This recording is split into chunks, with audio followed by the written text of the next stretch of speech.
Okay, this video is on how to check fuel pressure on a 2000 to 2004 Lincoln LS with the 6-cylinder motor, the 3.0 liter. First, you got to have a fuel pressure tester with an adapter, because the standard fuel pressure tester will not just work if you don't have an adapter. Then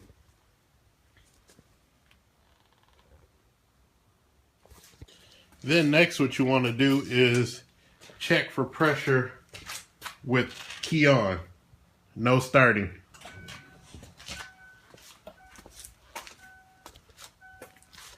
If you look closer, mine is about at 10 psi.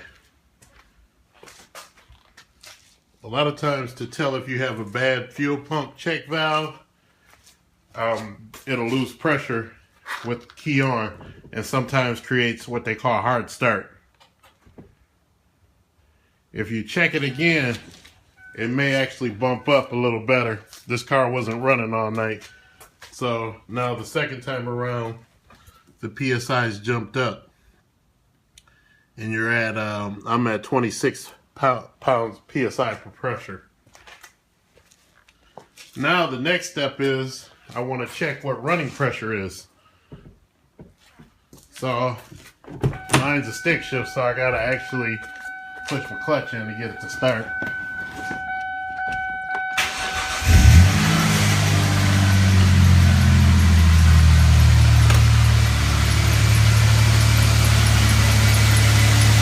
My current running pressure is right around 31 pounds of pressure PSI.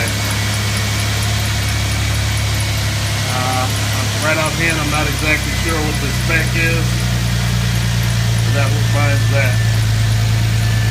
Actually, when the engine died down a little bit, it went up to 32. What I'm going to do now is I believe that this one has a issue with a clogged fuel pump.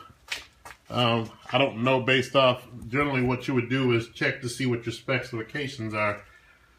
But I'm going to change the fuel pump, and the fuel filter, in order to determine if I am losing it, because what happens is it runs fine, and sometimes when I go to take off, it wants to kind of stumble or stutter. So here's what you want to do.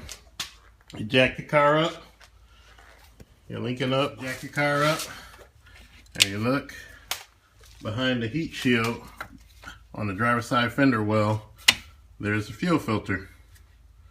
Now before you take those lines off, you want to get the pressure out of the fuel system. If you have a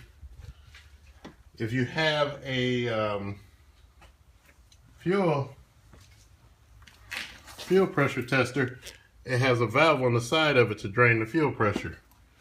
If not, what you can do is pull the fuel pump relay. You would have to locate that, and what you would have to do is grab a container to drop that in. But what you would have to do is pull the fuel pump relay, and then what would happen is start the car up until it shuts down, and that drains the fuel. But I got a fuel pressure tester, so I could drain it this way. So now the pressure shows 0, and now I'm ready to start removing the fuel filter. Now there's an 8mm bolt that holds it onto the fender well, and then there's quick connect clips. You release these quick connect clips. Sometimes they don't want to disconnect the greatest, but your fuel filter should come with new ones, because they will break a lot of times. So here you have your new fuel filter. And like I was saying, they're going to come with clips on the ends. Now, always pay attention to the direction of the flow when installing fuel filters, because that can cause a problem with fuel pressure after you replaced it. I pulled the clips off. They did break, so I mean it's good that they know that they come with new ones. Now your fuel filter, you have to pull the bracket off of the old one and install it on the new one so it can be held down against the car. I'm over here leaking fuel all over the place.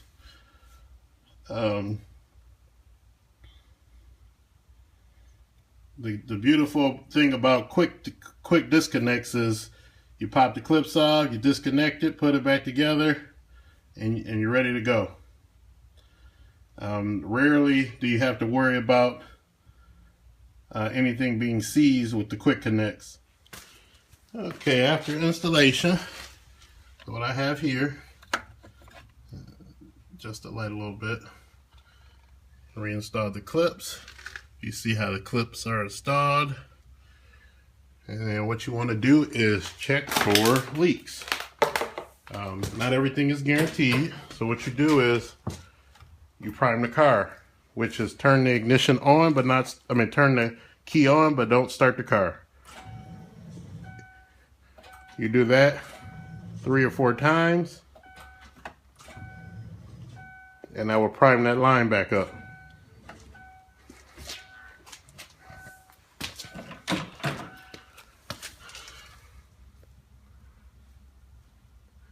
I see no leaks. Check my fuel pressure gauge. And it says that I am at 30, about at 34. So it did increase. So now let's see what I get when I start it up. Now I have it started up. Looking at my PSI. And I'm still at about 31, but it's still revved up. We'll wait till it gets to idle down because it looks like it's climbing.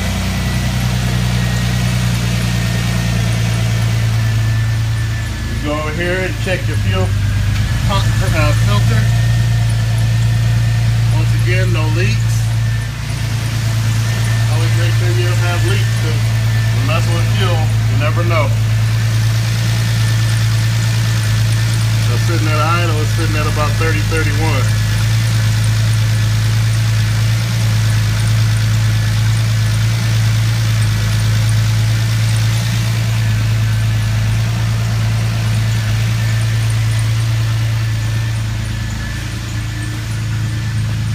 I will get specs on what the fuel pressure should be, and I will post them. But as of right now, I have no leaks and the fuel filter is installed.